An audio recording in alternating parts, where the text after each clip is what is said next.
Welcome back to my channel. जय श्री कृष्णा।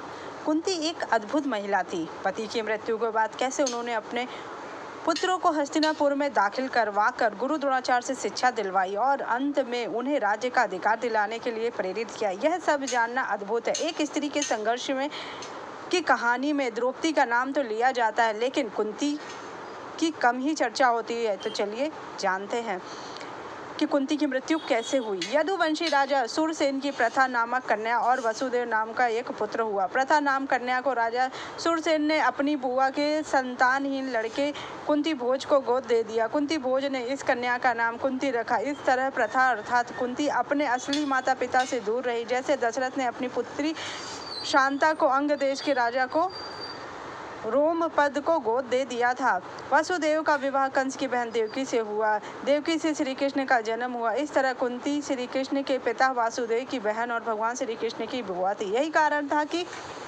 भगवान श्री कृष्ण ने कुंती का हर कदम पर साथ दिया था। श्री कृष्ण और कुंती में एक दूसरा रिश्ता था। श्री कृष्ण अर्जुन आपस में सौतेले भाई थे, लेकिन जब अर्जुन ने श्री कृष्ण की बहन सुभद्रा से विवाह किया तो वे आपस में जीजा साले हो गए। कुंती अपने महल में आए महात्माओं की सेवा करती थी। एक बार वहां ऋषि दुर्वासा भी पधारे। कुंती की सेवा से प्रसन्न होकर दुर्वासा ने कहा, पुत्री मैं तुम्हारी सेवा से अत्यंत प्रसन्न हूँ, अतः मुझे तुझे ऐसा एक मंत्र देता हूँ जिसके प्रयोग से तू जिस देवता का स्मरण करेगी वह तत्काल तेरे समक्ष प्रकट हो जाएंगे और तेरी हर मनोकामना पूर्ण कर। इस तरह कुंती को एक अद्भुत मंत्र मिल गया। एक दिन कुंती के मन में आया, क्यों ना इस मंत्र की जांच कर ली जाए, कहीं यह यूं ही तो नहीं है। तब उन्होंने एकांत में बैठकर उस मंत्र का जाप करते हुए सूर्यदेव जी का आह्वान कर दिया। उसी क्षण सूर्यदेव प्रकट हो गए। कुंती हैरान परेशान, अब क्या करे।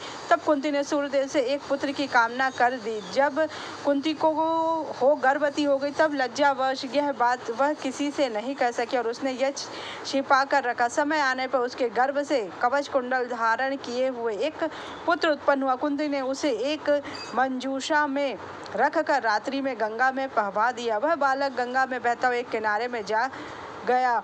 किनारे से उसको एक शूद्र पुत्र ने उठा लिया।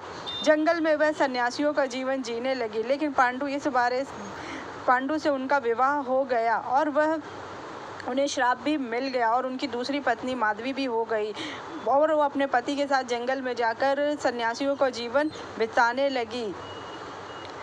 जंगल में वह सन्यासियों का जीवन बिताई। अंत में कुंती माद्री को भी से मंत्र जाप करके अपने 5 पुत्रों की प्राप्ति करती है। एक दिन राजा पांडु माद्री के साथ वन में सरिता के तट पर भ्रमण कर रहे थे। वातावरण अत्यंत रमणीक था और शीतल मंद सुगंधित वायु बह रही थी। सहसा वायु के झोंक से माद्री का वस्त्र उड़ गया। इससे पांडु का मन विचलित हो गया और उन दोनों के कारण ही माधवी की मृत्यु और पांडवों की मृत्यु हो जाती है, जो कि श्राप फलित होता है और माधवी सती हो जाती है।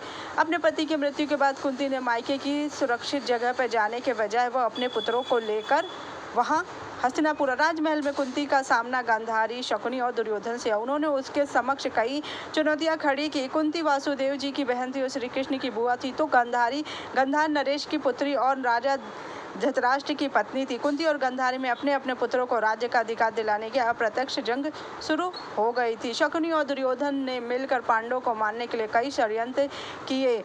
दुर्योधन ने भीम को जहर देकर मारने की भी कोशिश की, लेकिन सहसा वह उसे विषैले नागों ने खूब डसा, जिसके कारण उसका जहर उतर गया और उसके मूर्छा टूटने पर नागों को मारना शुरू कर दिया। यह खबर नागराज वासुकी के पास, तब वह स्वयं भीम के पास है। वासुकी के साथी आर्यनाग ने भीम को पहचान लिया। आर्यनाग भीम के नाना थे, अर्थात कुंती के पिता थे। भीम ने उन्हें अपने गंगा में धोखे से बहा देने का किस्सा सुना। यह सुनकर आर्यनाग ने भीम को हजारों हाथियों का बल प्रदान कर दिया। दुर्योधन ने छल से एक बार कुंती और पांडवों को लाक्षागृह में मरवाने की कोशिश, जिससे वह बच गए और द्रौपदी का स्वयंवर जीत लिया।